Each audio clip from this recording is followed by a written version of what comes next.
Hello and welcome to the second of our little videos we're doing as an introduction to what we will be doing in our webinar training throughout March. It's hard to think about next month when it's this month, but isn't time flying?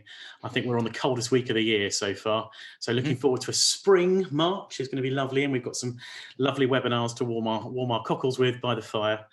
Now, what are we going to do? We're going to start off talking a little bit about how you're going to book your webinar training. So we've got 3 different ways you can book webinar training.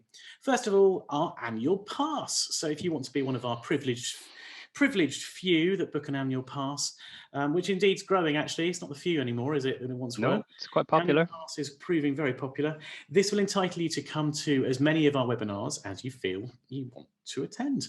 You can also come to them more than once. So if you particularly enjoy one, you can drop into it again. Now, the cost for these are £250, and we've got many, many more webinars to come. We'll cover that in a minute. We've then got webinar vouchers. So if you do actually want to attend more than one session, it's much more advantageous to save yourself a little bit of money. And this is a sort of season pass to 4 webinars. Now, this works a little bit differently. You can attend 4 webinars yourself, or you may decide to book these with some colleagues and share those. So ultimately, as long as you attend 4 in total, it doesn't matter which ones you attend with other members of staff for your institution, that's fine. And lastly, if there's just one you want to hop on, you can buy one as a one-off. But however you want to purchase them, on our Circus Support /web training page, you are then able to buy the annual pass, the webinar vouchers, or the one-off. But irrespective, you just need to click on the book webinar or webinars button here. This will take you through to the page showing you everything that's forthcoming over the rest of the year. Now, our job today is to tell you a little bit about in detail what's in March, but you can actually have a little look here of what's happening through the rest of the year.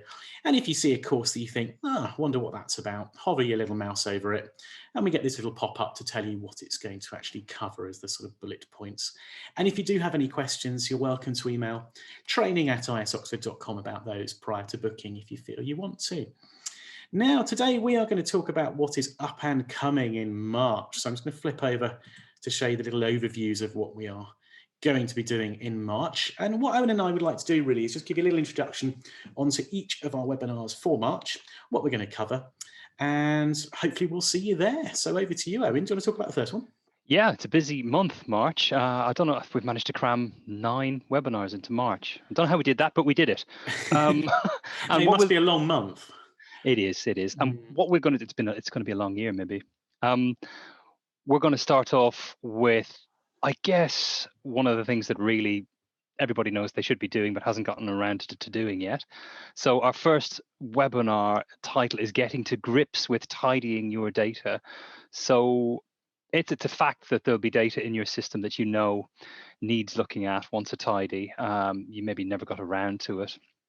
Or perhaps you don't even know where to begin to start this task. So this webinar will set you on the right track. The idea is that we're going to take you through the tools and the assessment tools that you need to kind of begin tidying your data. And so what we'll do is we'll look at some of the ready-made utilities that are already there and try and bring it all together for you. So maybe you can begin March with a little bit of spring cleaning.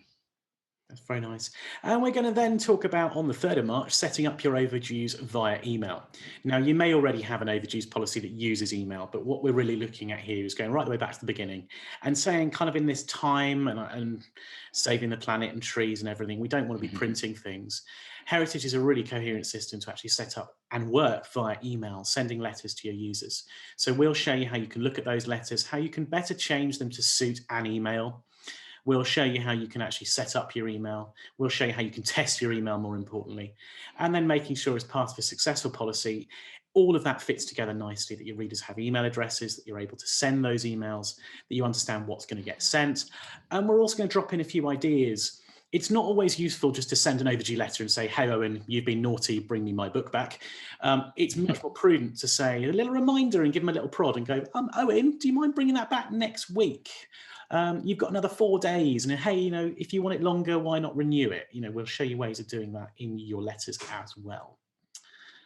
On to the 8th of March. 8th of March, yeah. So I guess on from tidying your data, this one will kind of help you take a little bit more control of your system and maybe reduce or get rid of completely accidents that can happen on your system through people maybe being able to log into areas of the system they might not need to.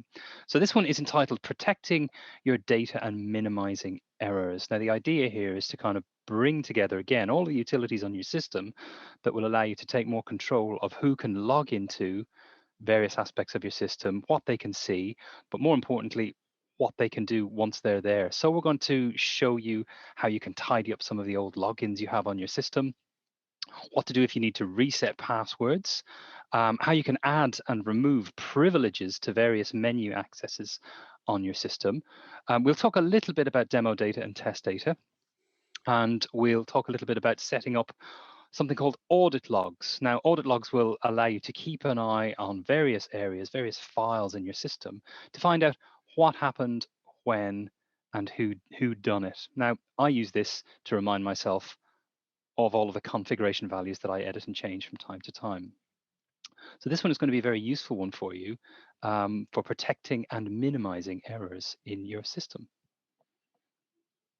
And then on to the 10th of March, where we will be doing tools to optimize the search experience for your users. Now, what we will be looking at here is the online catalog. Your online catalog, the window to your library, has a whole host of tools and features you can make the most of to ensure when your users bang in a search term, the result they need pops up at the top. But we've also got some additional tools that can kind of give you a little bit of a nudge, some help and some advice that when they are typing those terms, are the results they need really getting through to them? So we're going to be covering things like search hints, where you type a word and something will pop up. We're going to be looking at alternative spellings and ways that you can kind of interact with your inquiry indexes and just give people a push in the right direction. We're going to give you some tips in there as well. And more importantly, actually, it's my favorite part of this webinar. We're going to show you how to report on what people are typing into your OPAC. So you're going to be able to see what people are actually searching for. So we're going to help you in this one identify ways in which your stock or the way in which you're cataloging your stock can be improved to push those results through. And actually a really good one here is those things where you're getting no hits, where users are typing for something in your online catalog and they get no results. We'll show you how you can find them. Yeah, that'll be a good one. On Monday, the 15th of March, we're going to run Understanding Your Serials Management module. Now, we will by then have already run a basic serial cataloging webinar to give you the basics. But this one, we're going to push things a little bit further and pitch it to people who have the serials management module set up. Perhaps you've inherited your serials or you've had the serials module for a while and you haven't gotten around to learning a little bit about it. This is going to be the one for you. It's capable of doing quite a lot. So what we're going to do is structure it for you so that you understand the basics to begin with. So we're going to take you through generating future subscriptions with the correct forms, fixing any kind of generation errors that you actually have through incorrect data entry, unfortunately. We'll show you the key areas you need to play with. We'll go through understanding frequency modification, so tweaking slightly those journals that aren't quite generating the way you need them to. We'll look at working with copies and how you apply applications of barcodes or not to your copy generation. We'll show you a nice little shortcut for cutting down on the use of barcodes. We'll talk about receiving issues and cataloging articles. And then I guess that the final life cycle is deleting and managing and troubleshooting any tidy issues you have with your journal. So if you've come on the basic serial cataloging module, this will be the next step for you if you have the serials management module. And linking things together is certainly the month in March because we'll be moving on to customizing your letter templates. So if you're going to join us for setting up your overdue letters, this webinar will link in nicely to that one and show you how to start creating your own bespoke letters. Letters are indeed banded reports, the pretty ones, if you like, the formatting. So we will talk about the standard reports you get already, but this allows you to learn a little bit more, taking a copy of those, make those your own. And we're even going to roll our sleeves up and start talking about the banded reports aspect of reporting too, showing you how you can take one of our already brilliant standard banded reports, but perhaps knock the edges off it a little bit, change the sort order and make it a little bit more universal to how you want to use it too. So if you've ever wondered about banded reports, not just command line reports, this is the one for you. It's going to tell you about the letters as well as the reporting aspect. Good stuff. And Still going this month as well. still going. Okay. We've got a Yeah. few more to do as well. Monday, the 22nd of March, we're going to take you through understanding how circulation rules work. Now, if you're a beginner with the system, this is the one for you. But also, if you've inherited your circulation, this will also be useful for you. And if you did set up your circulation system and a lot of time has passed, why not pop onto this one too? So it's kind of anyone who's curious or has forgotten how their circulation rules are all tied together, this is one to jump on. Yeah. We're going to take you through the basics of your reader category setup. We're going to look at the calendar.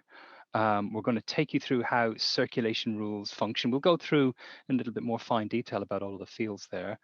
And then we'll teach you a couple of nice hints and tips about how you can troubleshoot your circulation rules if you have any problems on the circulation desk.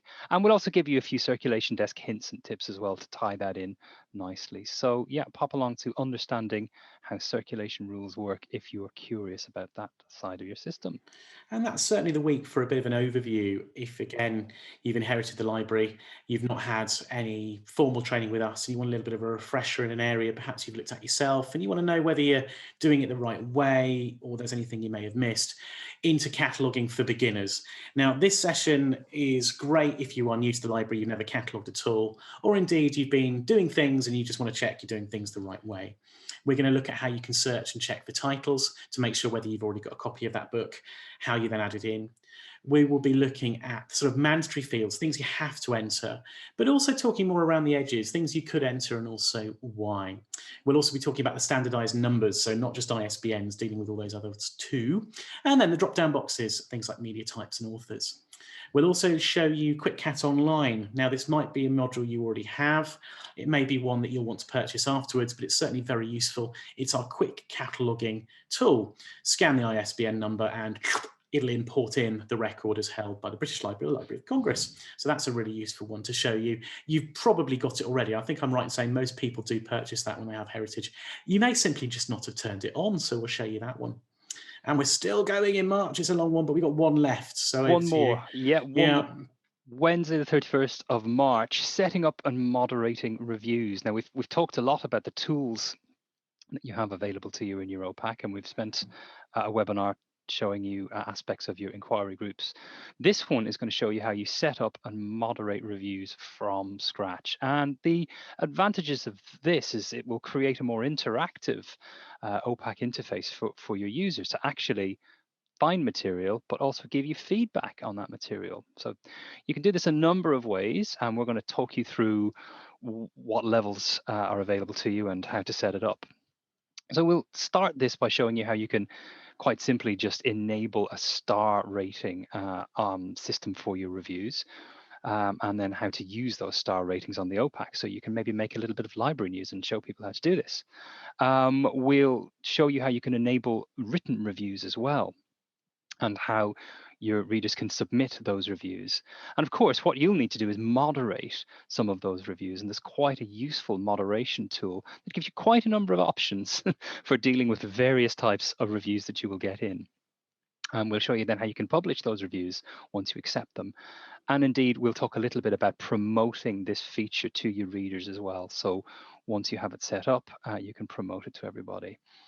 And I think that probably is everything for And hey, March. we're then into April, isn't the year flying?